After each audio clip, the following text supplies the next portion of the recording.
Okay, how to remove each unit from this cabinet stereo, this vintage Fleetwood. I use a 1/4-inch nut driver. I've removed every screw except that one, so it's just one holding it up.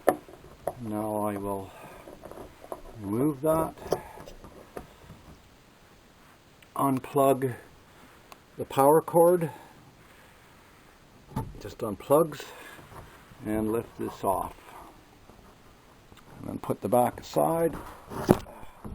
Now, to get the reel-to-reel out, you unplug this, just leave it there, and then there's these two cables. They go here and right here. So I'll mark those. Basically those 4 jacks, they'll be marked. And this, and then you undo 3 bolts. Okay, there's one missing right here. Don't worry about that. There's one. Where's my finger? Okay, there's one right there, there, and here. You undo those, and then just grab the reel-to-reel here and there and lift straight up. Don't grab around here because that'll bend this metal flange or whatever you want to call it. Okay, so that's for the reel-to-reel. Now for the radio, if you need to take that out to bring in for service, then you basically unplug the phono right here. That goes to the record player, and there's this plug right here which feeds the record player and the turntable. This wire right here was just not being used, so just leave it hanging. So you would unplug that and unplug that, and you would have to undo these screws right here because this whole panel's got to come. Of course, because this panel's got to come, these got to be unplugged. And then you merely just undo these 4 screws, and it lifts straight up and comes right out. Okay, for the turntable, what you do is, see if I can resolve this. Okay, I would unplug here for the turntable, unplug there, and just bring that whole unit, and this as well will have to come along, this power plug right here, because that is attached to this, which is attached to the turntable. Okay, but the thing about the turntable is it's got 2 clips. There's one right there. You get somebody to push down from the top, and you flip these. See if I can do it. There, go like that. There, see, now it's flipped, and it'll come right through the hole. And there's another one right here. So get somebody to push down, lift it straight up and down, and it'll snap into place like I did there. And then the whole turntable will lift straight out. Just make sure that there's no record on it, and that you fasten this so the needle doesn't move around. Maybe even put a piece of tape over it, and maybe even put a piece of tape here and there in case the clip comes off, or the rubber mat wants to come off, anything like that, and it's ready for transport. And that's pretty well how you remove that, or that, and bring it in for service without bringing this whole heavy refinished beautiful cabinet stereo. Now yeah, the guy who owns this is going to get the grills. He's getting built or redone right now, but he'll just put them in there and it'll look beautiful. So anyways, there you go. That is how you'd remove each module to bring in for service, so you don't have to move this whole huge unit. Take care.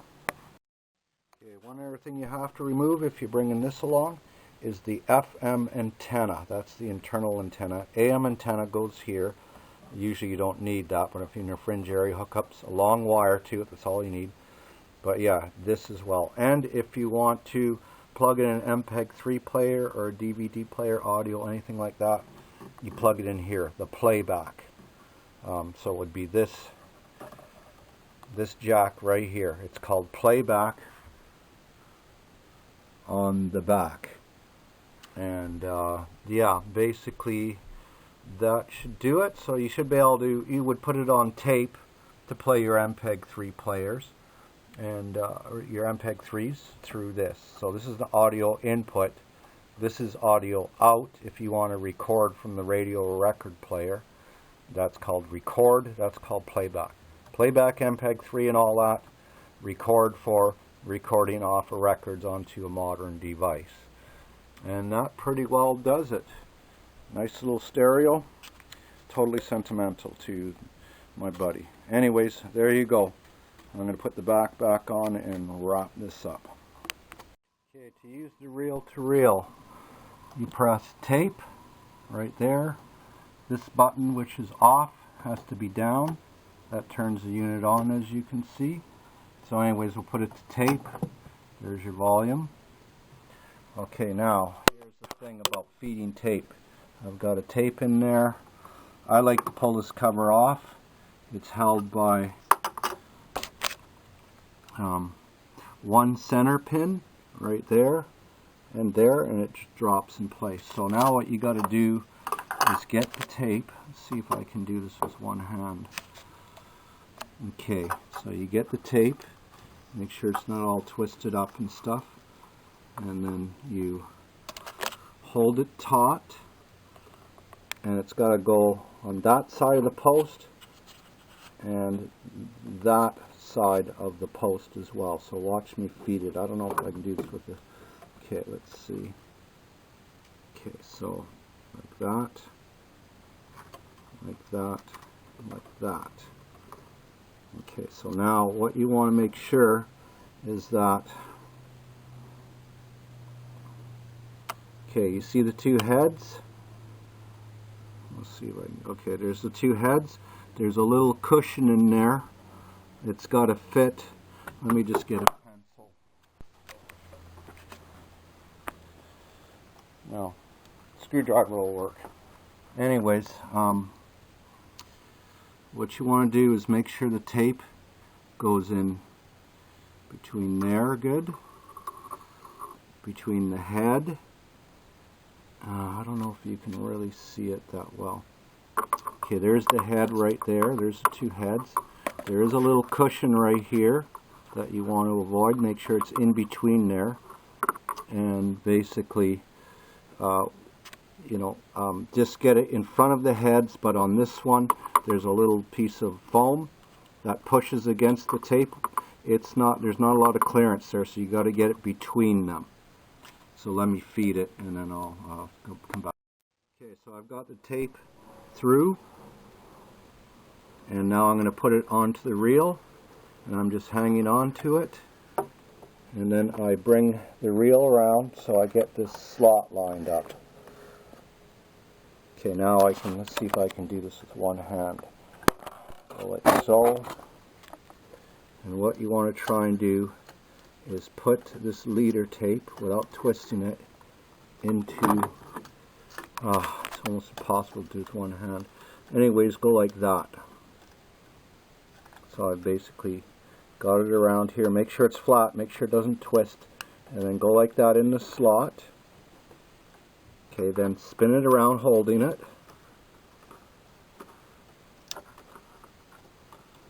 You maybe don't have to use as much leader as I am. And then once the tape,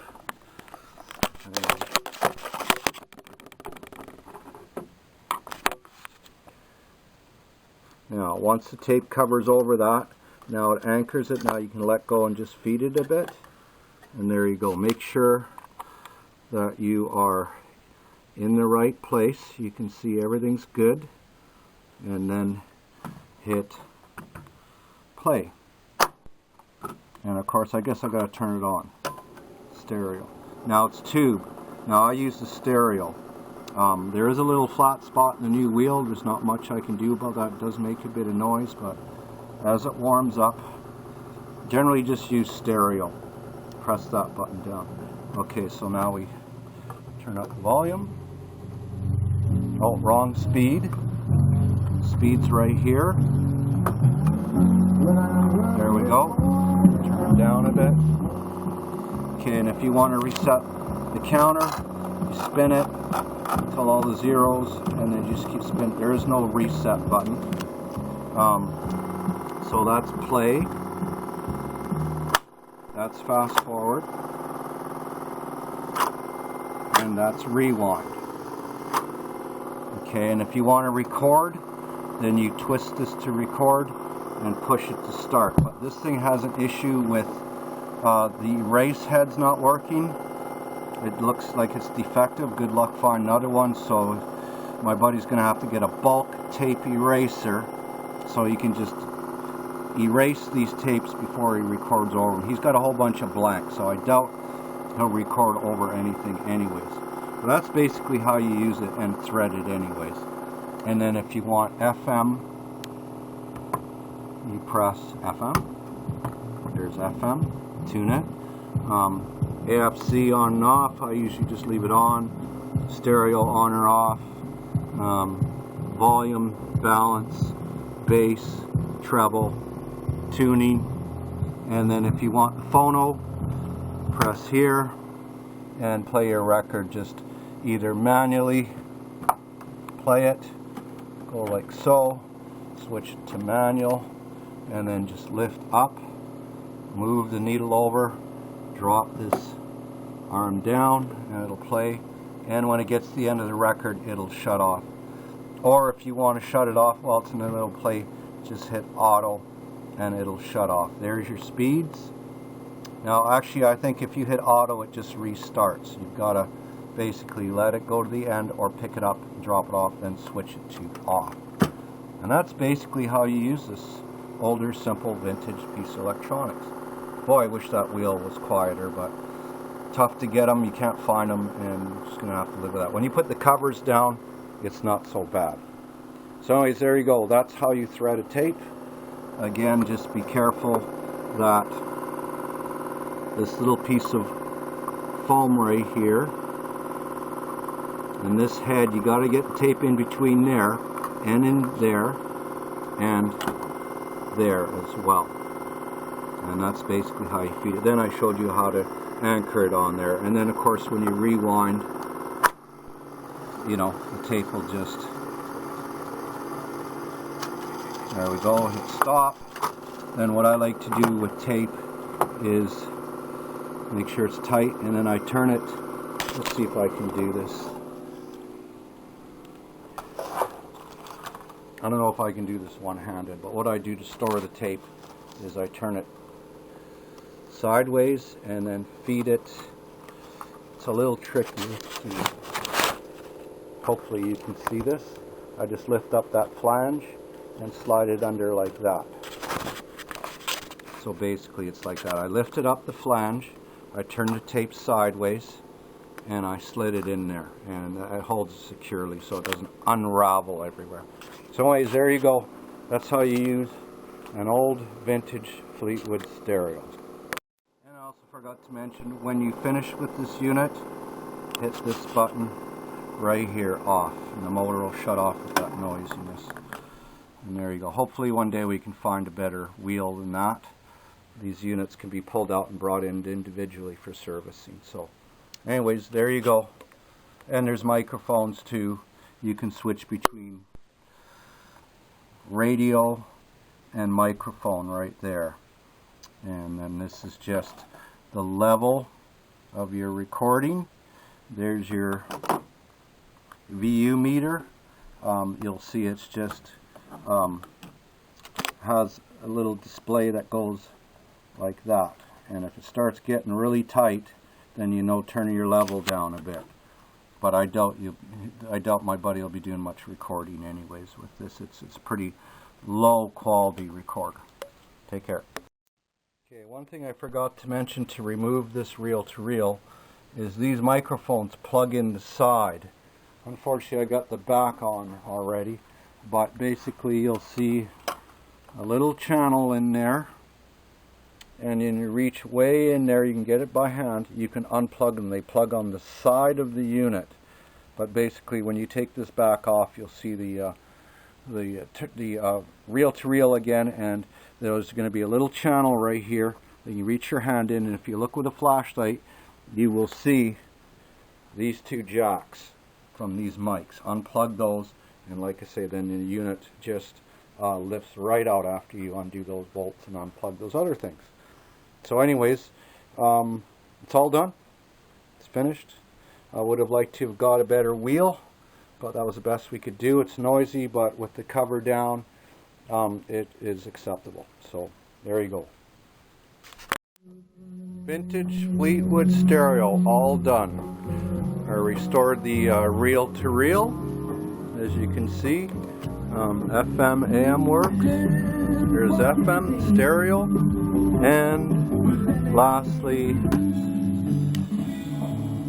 the record player. So it's all working good. My buddy got his cabinet refinished.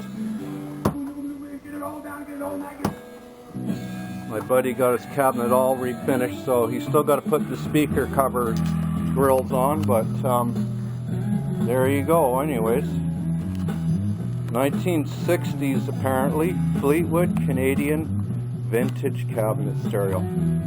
All done. Next job.